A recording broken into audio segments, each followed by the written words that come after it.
हम लोगों ने जो कूलॉम्स लॉ पढ़ा था, ठीक है, इलेक्ट्रिक फील्ड का फॉर्मूला पढ़ा था, इलेक्ट्रिक फील्ड हम कैसे निकालते हैं, तो उस पर कुछ क्वेश्चंस हम लोग आज देखते हैं जो कंपटीशन में आए हुए हैं, कुछ एनटीएससी में और बाकी जगह से लिए हैं हमने। तो कुछ क्वेश्चन सॉल्व कर लेते हैं, अदरवाइज फिर वो उसका एप्लीकेशन आपको ज़्यादा दिन तक रिटेन नहीं रहेगा। तो पहला क्वेश्चन है, जरा इसको करके बताइए। There are two charges +1 microcoulomb and +5 microcoulomb, ratio of the forces acting on them will be. बताओ, थोड़ा लॉजिक और कॉमन सेंस बेस्ड क्वेश्चन है, करके बताइए कि कौन कौन से आंसर आना, जरा बताओ पहले। कोई बोल रहा है 1:1, कोई बोल रहा है 20 हैं, कितना ऑप्शन है, कितने लोग कह रहे हैं? सभी लोग कह रहे हैं ऑप्शन है। अच्छा, ऑप्शन है क्यों? रीजन गूगल पे तो नहीं टाइप कर दिया इसको उठा के? हाँ बोलो। फोर्स होगा तब उसका Q1 sir Q1 Q2 upon d square की वैल्यू होगी sir K constant 1/5 upon d square. Sir दूसरे केस में यही चीज K constant 5/1 upon d square रहेगी सर, दोनों की, और दोनों का जब रेशियो लेंगे तब 1:1 आएगा। ठीक है, और किसी का कोई लॉजिक है? देखो यहाँ पे हमने बताया था कूलॉम्स लॉ बिल्कुल सिमिलर है किसके सिमिलर है? हाँ, अच्छा, ग्रेविटेशन लॉ में सब पढ़ा होगा 9th में ना, कि हमें ग्रेविटी मतलब अर्थ हमें जिस फोर्स के साथ खींच रही है, या अर्थ को सन जिस फोर्स के साथ खींच रहा है, उतना ही फोर्स अर्थ भी लगा रही है सन पे, है ना, इररेस्पेक्टिव ऑफ देयर मासेस। क्या मासेस पे डिपेंड करता है क्या? मतलब वो ज़्यादा भारी है तो वो ज़्यादा फोर्स लगाएगी, ऐसा कुछ नहीं होता है ना।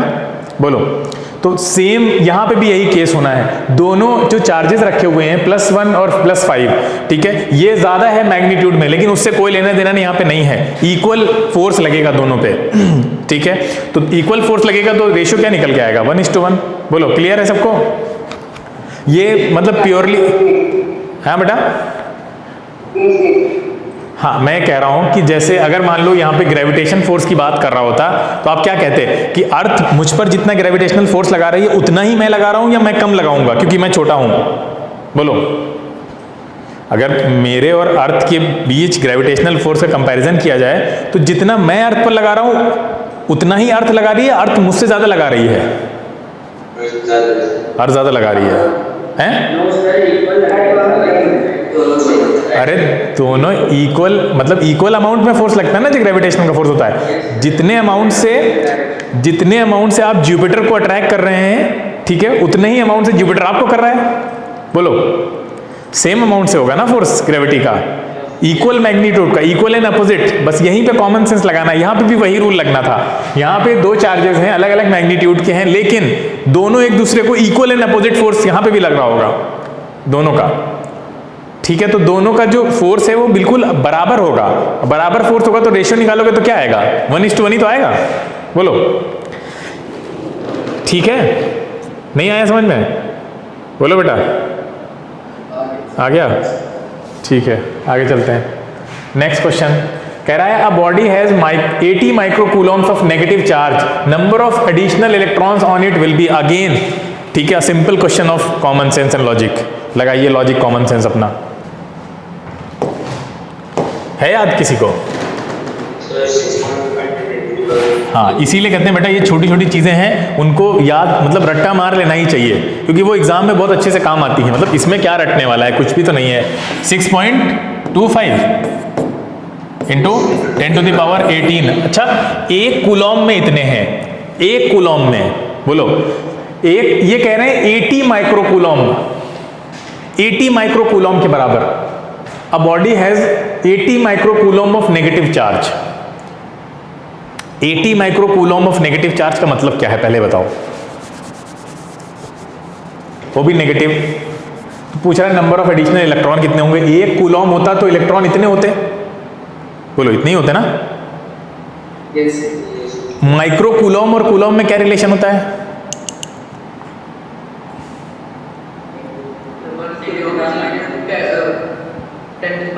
या आप ये फॉर्मूला भी जानते हैं नहीं जानते हैं? Q = NE। क्या पूछ रहा है? नंबर ऑफ इलेक्ट्रॉन पूछ रहा है ना, बोलो, यही पूछ रहा है। N, E पता है हमें, E कितना होता है? अरे 1.6 × 10⁻ माइनस 19, क्यू कितना है, क्यू कितना है 80। हाँ, अब बताओ कितना आएगा आंसर। 14, बिल्कुल सही है, ठीक है। ऑप्शन नंबर सी, बहुत सिंपल कुछ क्वेश्चन था। आप क्यू एन ई से लगा सकते थे और वैसे डायरेक्ट लगा सकते थे 1 कूलम वाले से। अगर मान लो वो तुम्हें बहुत ज़्यादा हैवी लग रहा है, ये वाला फॉर्मूला पकड़ो, इससे लगाओ, ठीक है। आगे चलते हैं, नेक्स्ट क्वेश्चन देखते हैं। नेक्स्ट क्वेश्चन है, 2 particles having charges Q1 Q2 when kept at a certain distance exert a force F on each other. एक दूसरे पर फोर्स लगाते हैं। If the distance between the 2 particles is reduced to half, find the force between the 2 particles. बहुत आसान question है, आपको पता है। मुझे बता दो आंसर कितना आ गया इसका। Sir 4F। हाँ, अच्छा, क्यों? क्योंकि हम लोग जानते हैं कि जो कूलॉम का जो फोर्स होता है उसका क्या रिलेशन होता है डिस्टेंस से, R² ना, इन्वर्सली प्रोपोर्शनल। हाँ, इन्वर्स स्क्वायर लॉ। अच्छा, यहाँ पे कह रहा था कि डिस्टेंस उनके बीच की कितनी कर दी हमने, हाफ कर दी है। अच्छा, डिस्टेंस अगर आप हाफ कर देंगे तो इसका मतलब ये है कि 1/r की जगह पे क्या हो गया है, 1/2 का होल स्क्वायर ना। 2 ऊपर जाएगा तो कितना बन जाएगा, 4, है ना। तो कितना हो जाएगा, आपको साफ साफ दिख रहा है कि 4 टाइम्स हो जाना चाहिए, ठीक है। 4F। किसी बच्चे को कोई दिक्कत, आसान सा ना, बोलो, ये समझ में आ गया। हाँ बिल्कुल बिल्कुल, एग्जैक्टली, हाँ सेम है, बिल्कुल, ठीक है। नेक्स्ट क्वेश्चन, चलिए बताइए, 4/25 coulomb of charge contains how much electrons. अब यहाँ पे वही वाला लगेगा ना, एक कूलम में कितने इलेक्ट्रॉन है, निकाल दो, 4/25 से मल्टीप्लाई कर दो, आ जाएगा। 4/25 से मल्टीप्लाई कर दो ना, एक कूलम में इलेक्ट्रॉन कितने हैं, 6.25 मल्टीप्लाइड बाई,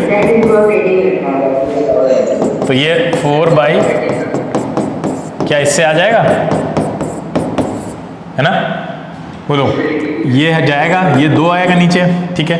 तो 25 होता है 4, ये 25 टाइम्स जाएगा, 25 कैंसिल, 10⁻18। बोलो, क्लियर है सबको।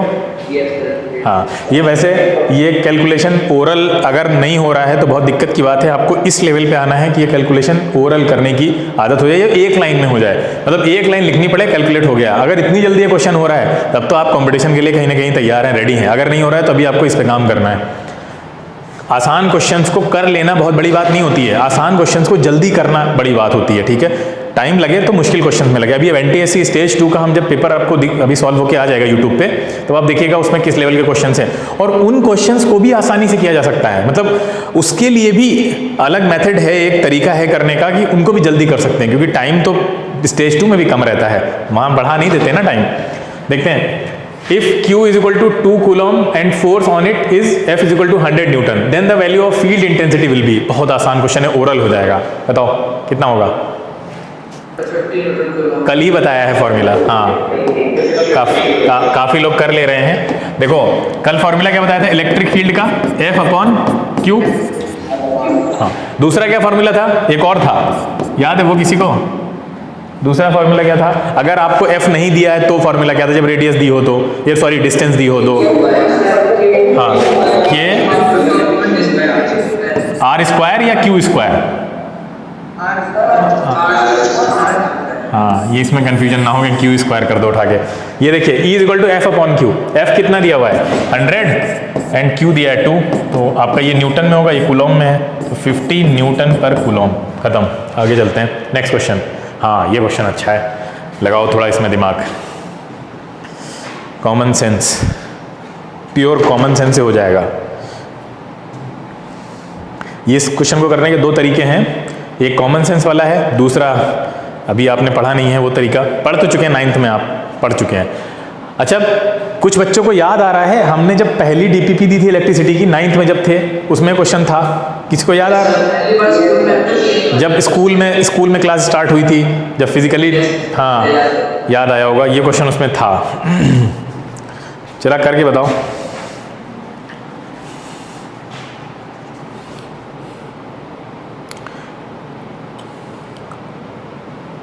थोड़ा सा सोचो, दिमाग पे जोर डालो, थोड़ी सी इसमें मैथ्स भी लगेगी आपकी, सर्किल वाली, और बस आंसर आ जाएगा। और बाकी कूलॉम्स लॉ का जो बेसिक बताया हमने वो लगा दो तो सॉल्व हो जाएगा।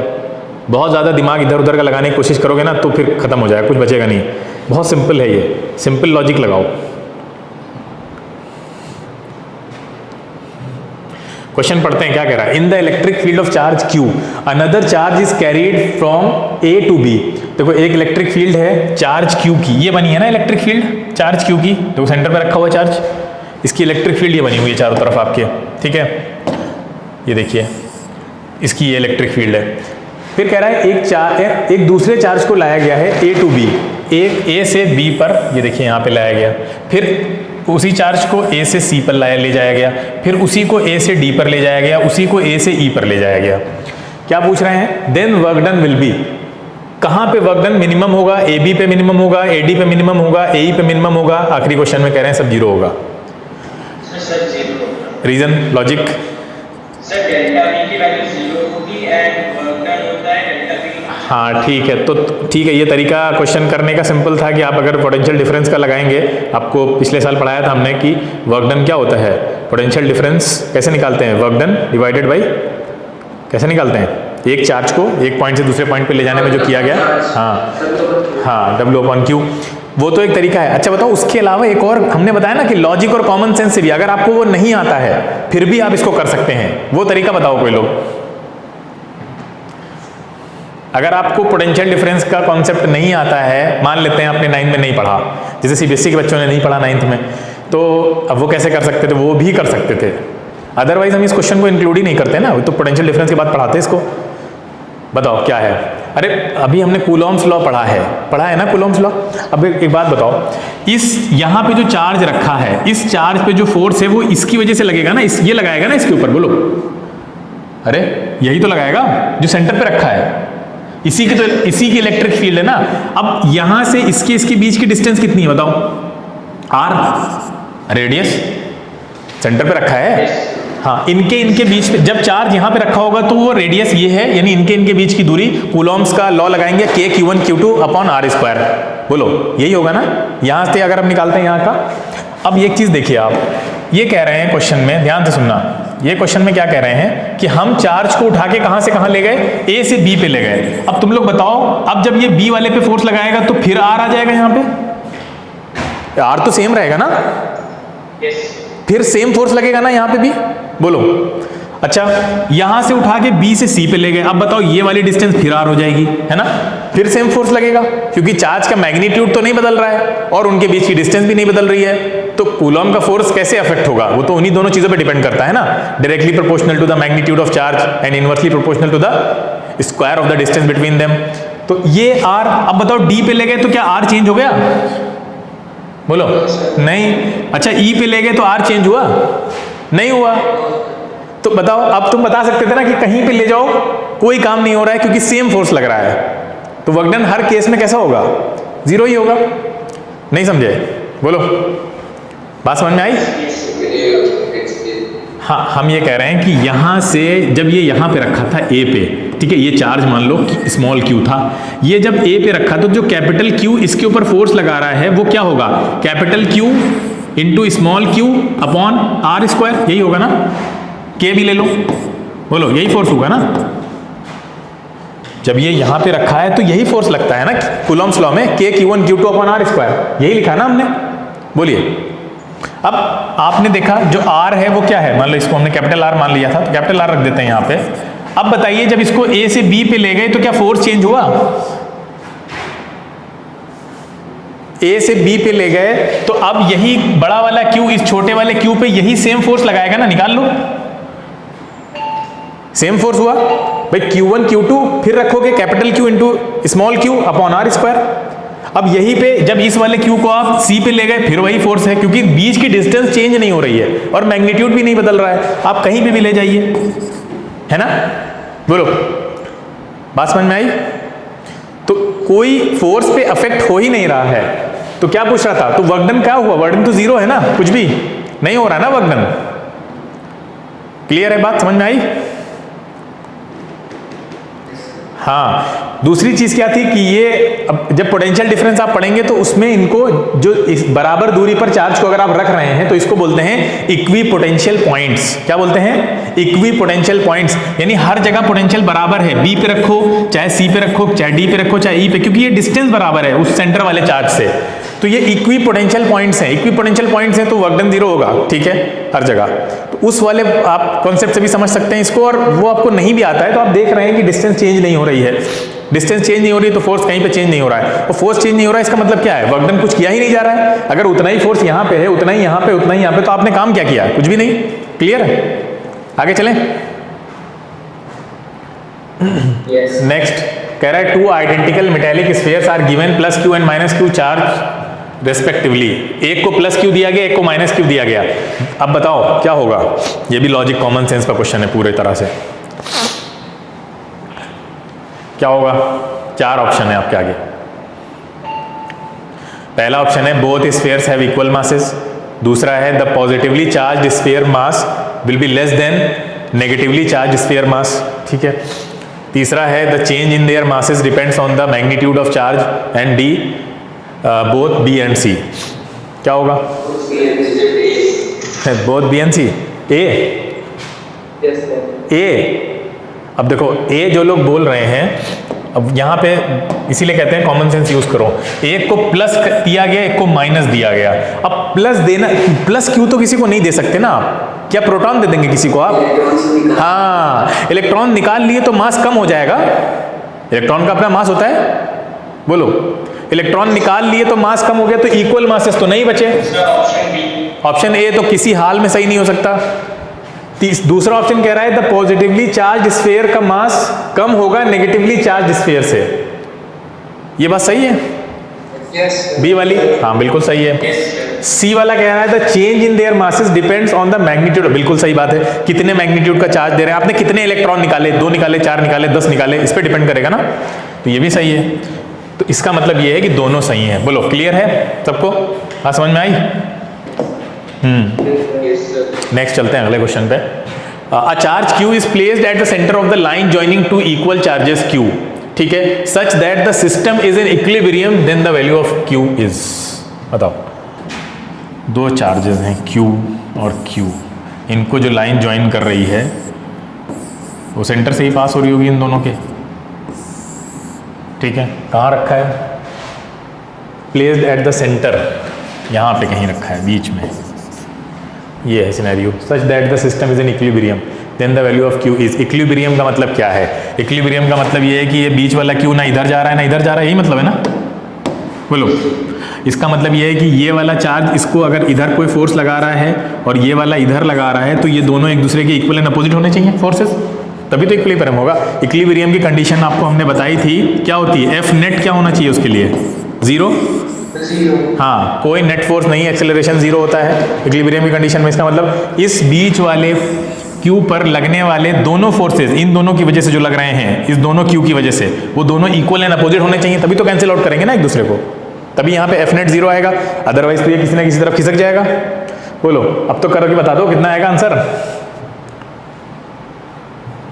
अरे भैया, इस दोनों फोर्सेस निकाल लो, Q का निकाल लो, इस Q का निकालो, इक्वेट कर दो। वैल्यू ऑफ Q कितनी आ जाएगी?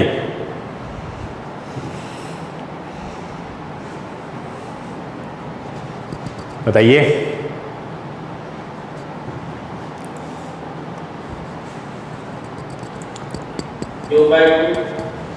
ये मिडिल में रखा है तो दोनों की डिस्टेंस भी सेम, आप आर मान सकते हैं, सेम ही डिस्टेंस होगी। Q/2 ये वाला एक आंसर है Q/2। क्या सही है Q/2 आंसर?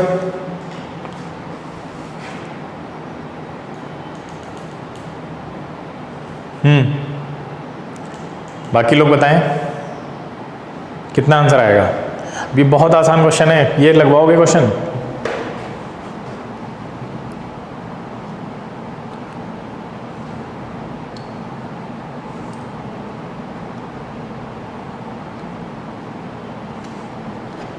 आ गया?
किसी का नहीं आ रहा है, चलो करें, करके देख लेते हैं।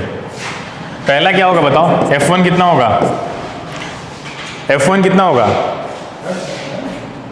F1 कितना होगा बताइए।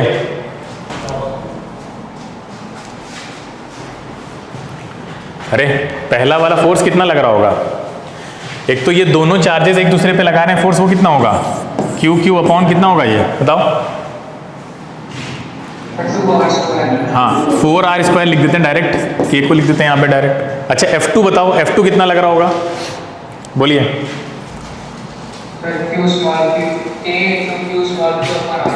हाँ K into Q into small q upon कितना r²। इक्वेट कर दो उठा के, क्या बचेगा यहीं से देख लेते हैं। ये K Q upon 4r², cancel हो गया, K कैंसिल हो गया, Q कैंसिल हो गया, कितना आ गया आंसर, ये देखिए। कौन सा क्या निकाला है,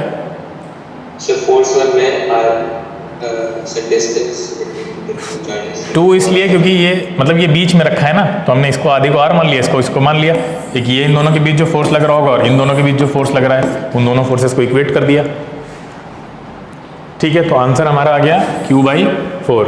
आगे चलते हैं, नेक्स्ट क्वेश्चन है, the two charge particles are placed a distance of 1 metre, find the minimum value of electrostatic force between them. ये बिल्कुल कॉमन सेंस बेस्ड क्वेश्चन है, देखते हैं कितने लोग इसमें मतलब दिमाग में सोच पाते हैं इस क्वेश्चन को, और बहुत ही अच्छा क्वेश्चन है ये। ठीक है, लगाइए इसमें कॉमन सेंस, आपकी अंडरस्टैंडिंग दिखाएगा इलेक्ट्रोस्टैटिक फोर्स की अंडरस्टैंडिंग आपकी कितनी अच्छी है। और ये सब बेसिक चीज़ें आपको बता रहे हैं अभी हम, कोई बहुत ज़्यादा हाई लेवल की चीज़ें नहीं है। हालांकि ये चीज़ें आपको 12th में जाके ही बताई जाती हैं, तो लेकिन हम अभी आप सीख लेंगे तो बहुत अच्छा है आपके लिए। ये सब बेसिक्स हैं, अगर बेसिक अच्छे हो जाएंगे तो इस पे जो अच्छे क्वेश्चन भी होंगे IIT JEE लेवल के, वो भी आप कर लेंगे, नीट वाले। बेसिक अगर कमज़ोर हैं तो फिर कोई फ़ायदा नहीं है, आप पूरी 12th की फिजिक्स पढ़ जाइए, कोई फ़ायदा नहीं होगा। बेसिक सही करना बहुत ज़रूरी है, और वो छोटी छोटी चीज़ों से सही होते हैं। दो चार्ज पार्टिकल हैं, उनके बीच की डिस्टेंस कितनी है, 1। दो चार्ज पार्टिकल हैं, ठीक है, मिनिमम वैल्यू पूछ रहा है। हाँ मिनिमम वैल्यू कितनी आएगी बेटा, एक आंसर आया Ke²। बाकी लोग बताएं, कितना आएगा, ये क्या लगता है कितना होगा।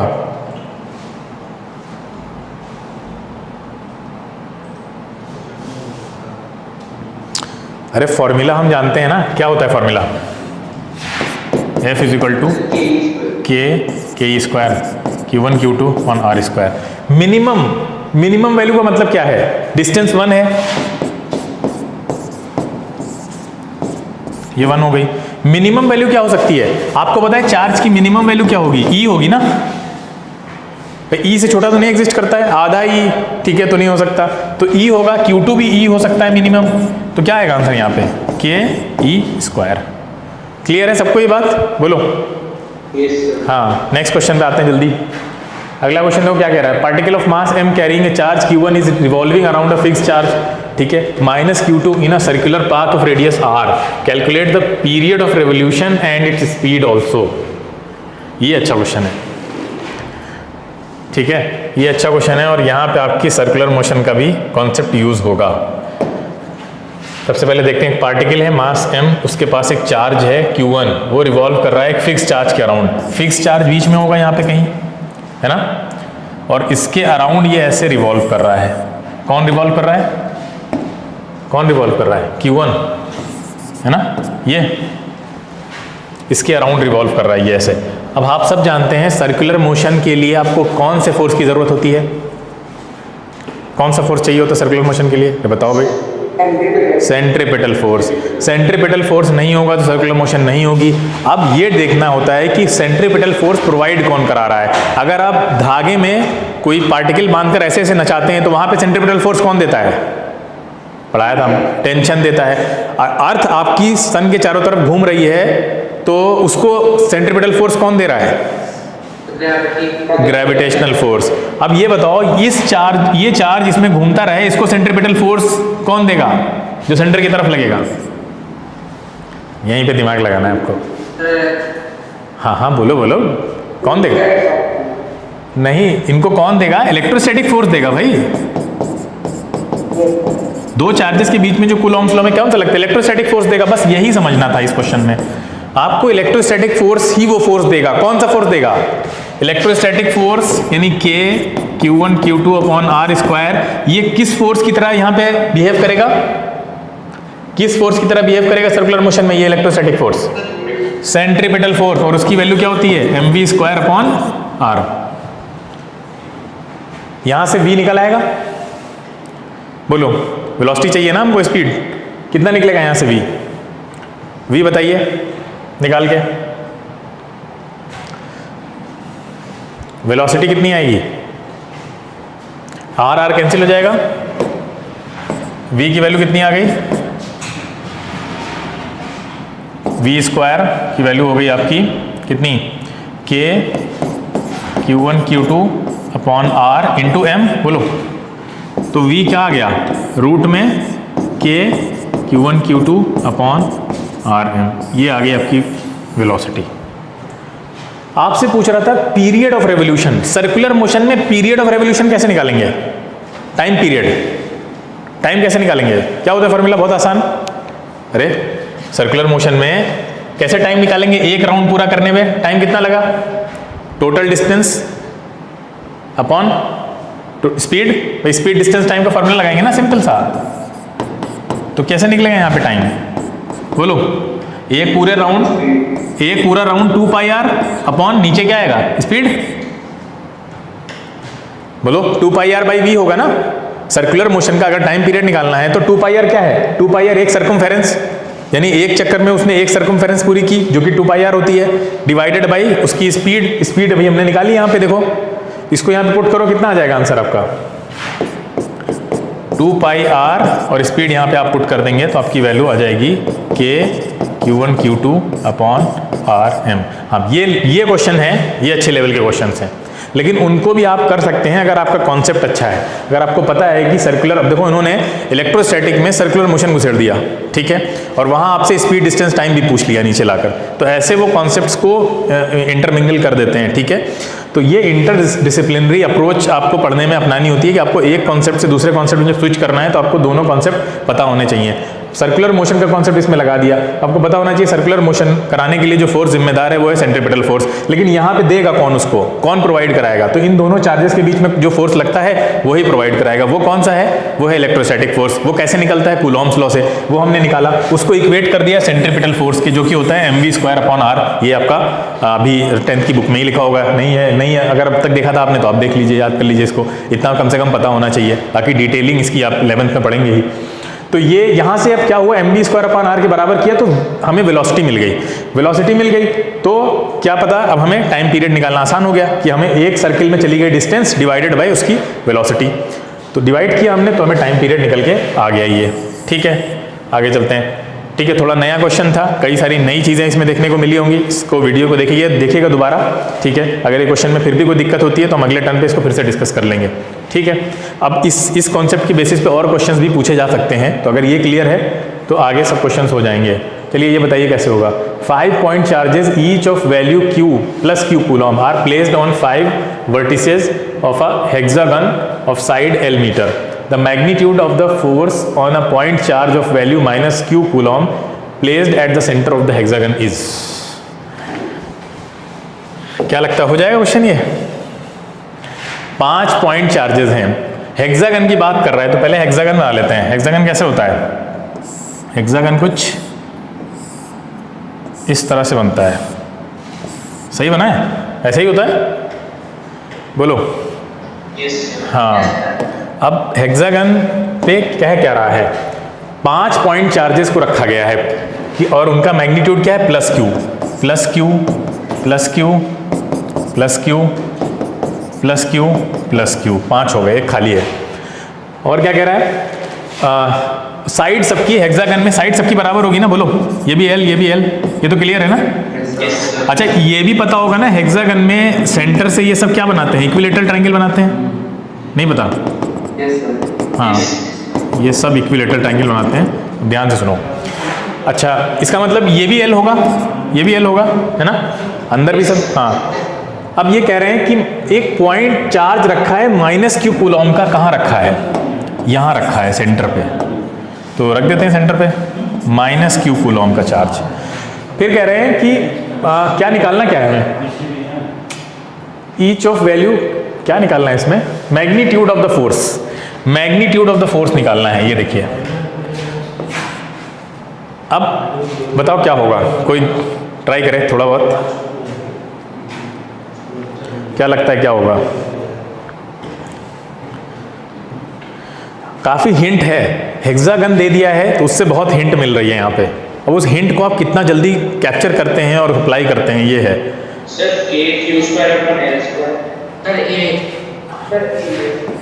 चलो, काफी बच्चों ने इसका सही आंसर गेस किया है कि ए होगा। अच्छा, लॉजिक क्या लगाया है जरा वही बता दो।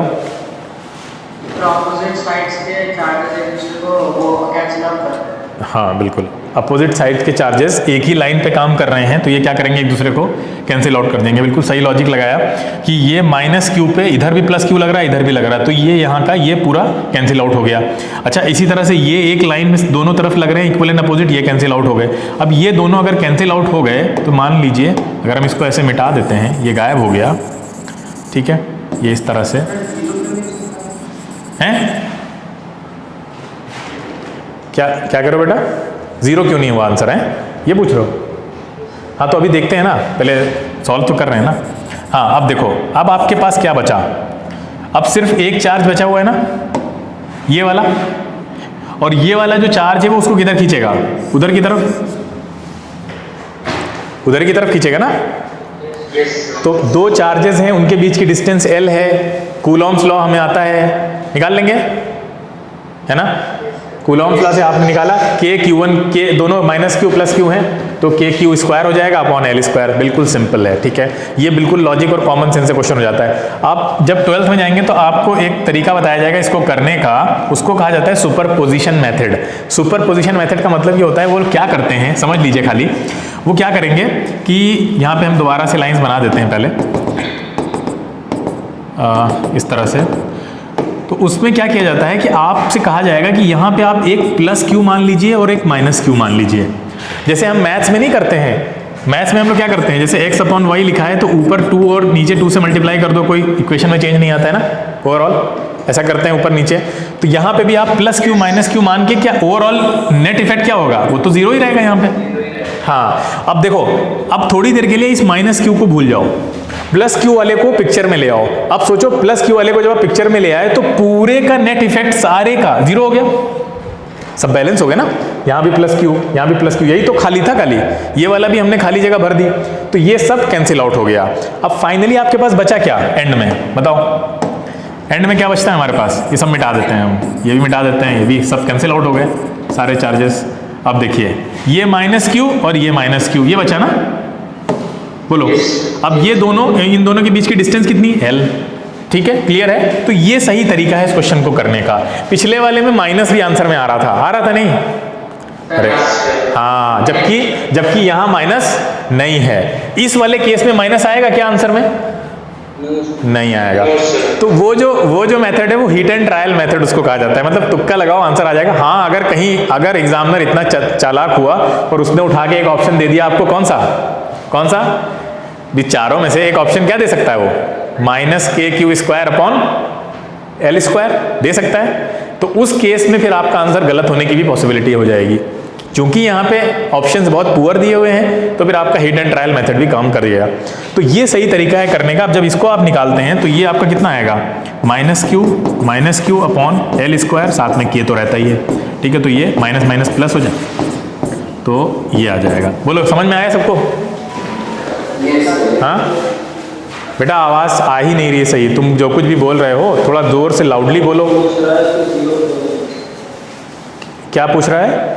0 क्यों नहीं हो सकता बेटा? 0 इसलिए नहीं हो सकता क्योंकि एक पोजीशन खाली है ना, यहाँ पे 5 ही चार्ज दिए हैं और हेक्सागन में 6 पोजीशन होती हैं। 6 चार्ज होते तो 0 हो जाता, 5 ही दे रखे हैं ना उन्होंने। क्लियर है? हाँ, ठीक, आगे चलते हैं हम लोग, ठीक है। हाँ, अब एक और इम्पॉर्टेंट कॉन्सेप्ट इतने क्वेश्चन करने के बाद, क्योंकि ये कॉन्सेप्ट समझ लेते हैं, फिर इस पर 1-2 क्वेश्चन करेंगे, फिर हमारा इलेक्ट्रोस्टैटिक में काफ़ी कुछ हमने समझ लो कवर कर लिया है। कूलॉम्स कांस्टेंट k होता है और k की ये वैल्यू होती है क्या, 1/4 पाई। इसका नाम हमने बताया था ना कल वाले सेशन में, क्या नाम बताया था, याद है किसी को? इसका क्या नाम बताया था? चलो अच्छा, इसका नाम होता है एप्सिलॉन नॉट। क्या नाम है इसका? Epsilon not. नॉट तो इसलिए कि जो जीरो लगा हुआ है यहाँ पे, ठीक है। एप्सिलॉन नॉट क्या होता है? ये जो वैल्यू निकाली गई एक्सपेरिमेंटली निकाली गई है। एप्सिलॉन नॉट क्या होता है इसको समझें, बहुत जरूरी है। ये परमिटिविटी ऑफ फ्री स्पेस कहलाती है। क्या कहलाती है?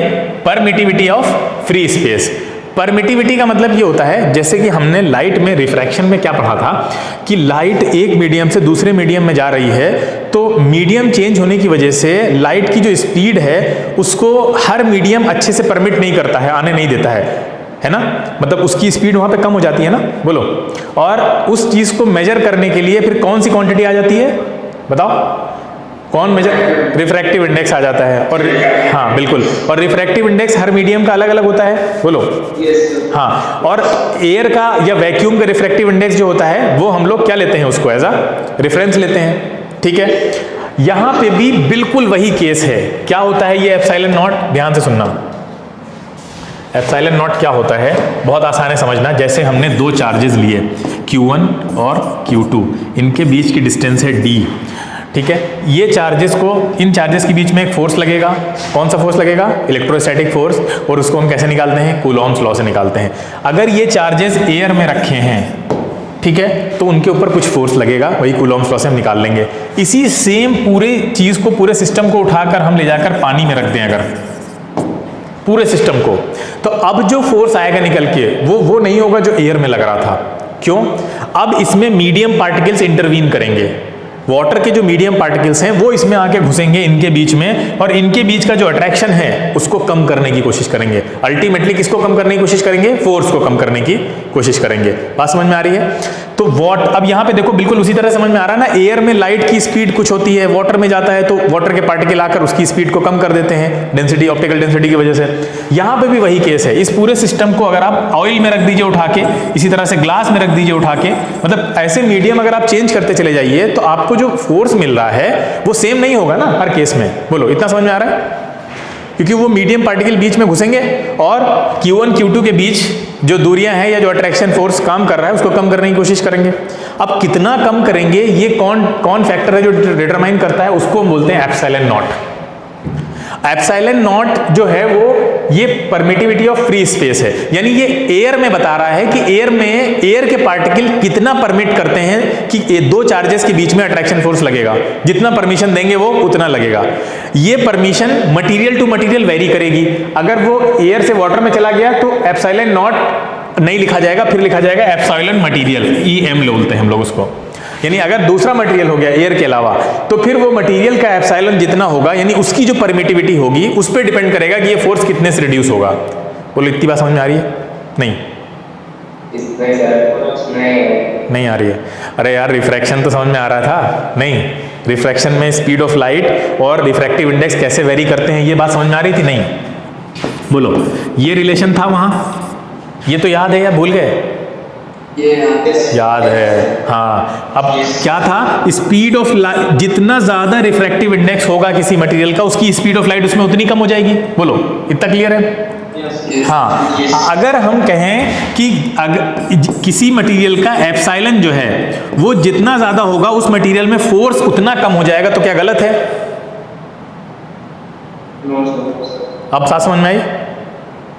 क्लियर है? अगर एप्सिलॉन ज्यादा है यानी उसकी जो परमिटिविटी है, अब यहां पे तुमको लग रहा होगा यार परमिटिविटी का मतलब होता है परमिट करना, ठीक है, तो ये तो मतलब उल्टा बोल रहे हैं। यहां पे देखो, इसको समझ लो। परमिटिविटी का मतलब यहां पे ये है कि वो अपने पार्टिकल्स को परमिट कर रहा है कि जाओ रोको, जो फोर्स ऑफ अट्रैक्शन लग रहा है उसमें जाके इंटरवीन करो, इंटरफेयर करो, रोको। तो जिस मटीरियल का एप्सिलॉन M या ये एप्सिलॉन जितना ज्यादा होगा उसमें परमिटिविटी उतनी ज्यादा होगी, और परमिटिविटी उतनी ज्यादा है, उतने ज्यादा उन्होंने अपने पार्टिकल्स को खुला छोड़ रखा है कि जाओ दोनों चार्जेस के बीच में इंटरवीन करो, तो फोर्स कम हो जाएगा ना।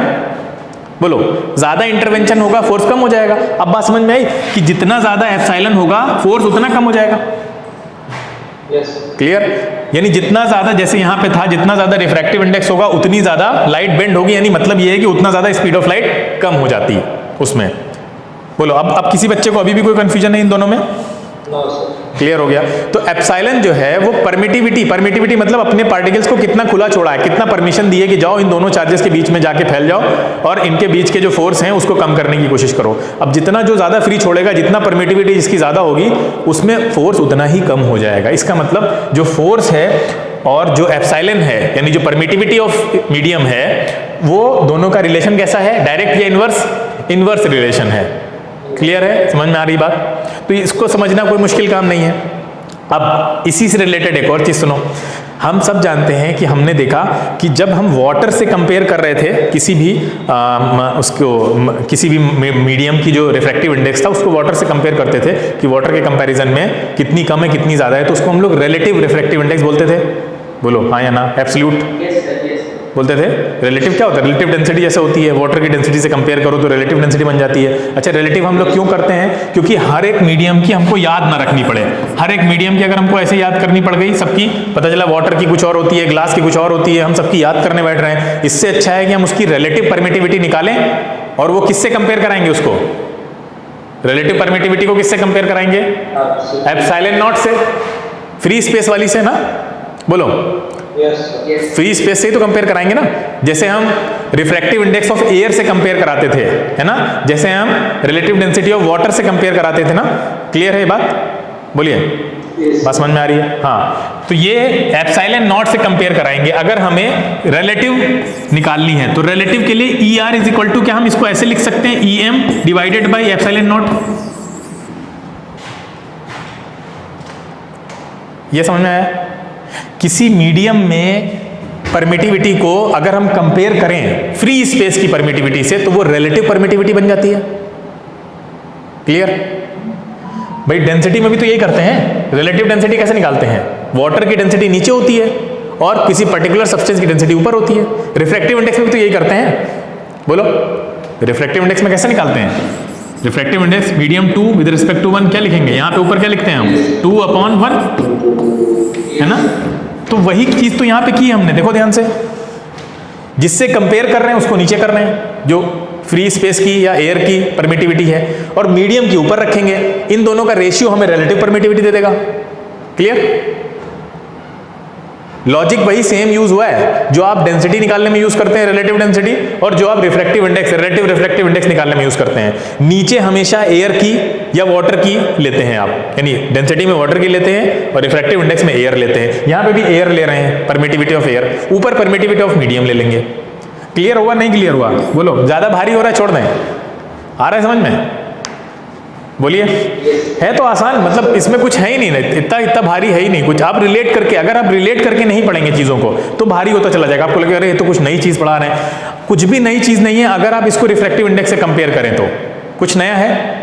कुछ नहीं है। और यहाँ पे भी देखो, अगर आप रिलेटिव रिफ्रैक्टिव इंडेक्स जानते हैं तो आप यहाँ पे रिलेटिव परमिटिविटी वाला कॉन्सेप्ट ही समझ गए कि रिलेटिव परमिटिविटी अगर हमें पता है तो हम आसानी से कर सकते हैं क्वेश्चंस को।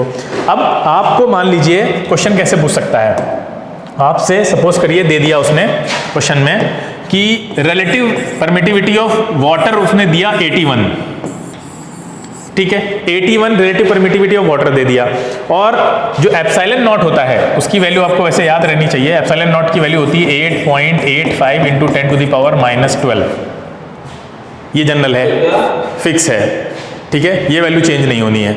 अगर आपको, हाँ मैंने कहा कि अगर आपको रिलेटिव परमिटिविटी दी है, ठीक है, वाटर की रिलेटिव परमिटिविटी आपको दे रखी 81 क्वेश्चन में, और आपको ये पता है कि जो रिलेटिविटी ऑफ फ्री स्पेस होती है वो होती है 8.85 इंटू 10⁻⁻12। ये वैल्यू अपना याद रखना। तो अब आपसे पूछ रहा है कि बताओ परमिटिविटी ऑफ वाटर पूछ रहा है, तो निकाल लेंगे इस वाले फॉर्मूले से।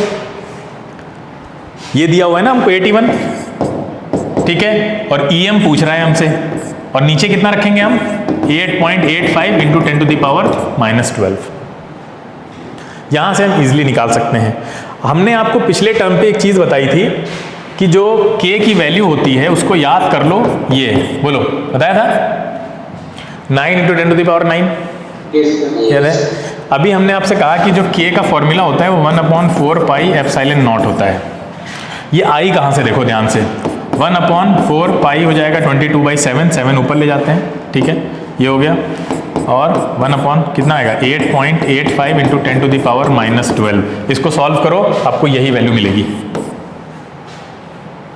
ये यहाँ से आई है, एप्सिलॉन नॉट की ये वैल्यू होती है, और ये तो कांस्टेंट है, आप जानते हैं ये तो कांस्टेंट है 1/4 पाई, इसकी वैल्यू रखिए। इसको आप सॉल्व करेंगे तो आपको ये वैल्यू मिलेगी अप्रॉक्सीमेटली, ठीक है। 8 पॉइंट समथिंग आता है, जिसको 9 लिखते हैं हम लोग यहाँ पे। इसको आप कैलकुलेटर में सॉल्व करके देख लीजिएगा, ये इतनी आती है वैल्यू। तो परमिटिविटी वाला जो कॉन्सेप्ट है, एप्सिलॉन नॉट वाला कॉन्सेप्ट, अब आपको क्लियर हो गया होगा। कई बच्चे ऐसे होते हैं जो 12th में पहुंच जाते हैं, उनको इसमें बहुत ज़्यादा दिक्कत होती है, वो रट लेते हैं उसको कि बस यही होता है। इसको अंदर जाके कॉन्सेप्ट कोई नहीं पढ़ता है कि ना समझते हैं उसको कि क्या होती है ये। और बिल्कुल सिमिलर है रिफ्रैक्टिव इंडेक्स के। अगर आपने रिफ्रैक्टिव इंडेक्स को अच्छे से समझ लिया है तो इसमें कुछ भी नहीं है समझने में, ठीक है। कि दो चार्जेस के फोर्सेस को जो ऑब्स्ट्रक्ट करती है मीडियम वेरी होने की वजह से, वो है उस मीडियम की परमिटिविटी, ठीक है, जिसको हम लोग एप्सिलॉन से लिखते हैं। बोलो, इतनी बात क्लियर है? हाँ बेटा, क्या कर दीजिए? अच्छा देखो, कुछ पूछना है इसमें? ठीक है, इस वीडियो को दोबारा देखना, और फिर उसमें जो भी चीज़ होगी तुम लोग को अगर डाउट फिर भी होगा तो अगले टर्न पे इसको फिर से एक बार डिस्कस कर देंगे। ये तुम्हारी नॉलेज के लिए सिर्फ बता रहे हैं कि तुम्हारे दिमाग में इस कॉन्सेप्ट को बैठ जाए कि कुछ मतलब ये चीज़ें तुम्हारे सामने आने वाली हैं, और इससे रिलेटेड क्वेश्चन कॉम्पिटिशन में पूछे जा सकते हैं, क्योंकि ये जनरल नॉलेज की चीज़ें हैं, इनको समझाया जा सकता है। इसमें कोई कैलकुलस इन्वॉल्व नहीं है, ना कोई vector addition vector subtraction involve है, अलग कॉन्सेप्ट। बिल्कुल जनरल नॉलेज की चीज़ें हैं जिससे आप रिलेट करके समझ सकते हैं, और ऐसे ही चीज़ों को रिलेट करके समझो, ठीक है। जो जो कॉन्सेप्ट आपको पहले पढ़ा दिए गए हैं, हम फिजिक्स की बात नहीं कर रहे हैं किसी भी सब्जेक्ट में, तो जो कॉन्सेप्ट जैसे फिजिक्स में आपने रिफ्रैक्टिव इंडेक्स पढ़ा, रिलेटिव डेंसिटी पढ़ा, उसी से रिलेटेड कॉन्सेप्ट ये परमिटिविटी का है। अगर रिलेट करके पढ़ो तो बहुत आसान है, अगर उसको सेपरेट कॉन्सेप्ट की तरह पढ़ोगे तो रटना पड़ेगा, और यही बच्चे करते हैं, उसको रटते हैं फिर। तो उसको रिलेट करके पढ़िए चीज़ों को, ठीक है। हाँ, ये एक रह गया था मेथड्स ऑफ चार्जिंग, ये मुझे लगता है आप लोगों को आता है ना। बोलो, by induction, bye conduction, bye rubbing, सबको आते हैं, किसी समझने की जरूरत नहीं है, ठीक है। और ये आपने अच्छे से क्लास 8th में पढ़ा होगा, कैसे हम चीज़ों को जो है पॉजिटिवली चार्ज बनाते हैं, कैसे नेगेटिवली चार्ज बनाते हैं। हाँ, इसमें इतना याद रखो कि कब किसी बॉडी का मास कम हो जाएगा, जब उसमें से इलेक्ट्रॉन निकाल लिए जाएंगे तो उसका मास समझ लो कम हो गया है, और अगर उसके पास इलेक्ट्रॉन आ गए हैं यानी एक्सेस अमाउंट में नेगेटिव चार्ज आ गया है तो उसका मास इंक्रीज कर जाएगा। तो इसमें इस तरह के थोड़ा ट्रिकी क्वेश्चन बनते हैं, बाकी इसमें कुछ भी नहीं है, ठीक है। चलिए एंड करते हैं, काफ़ी लंबी हो गई क्लास, बाकी हम लोग कल मिलते हैं।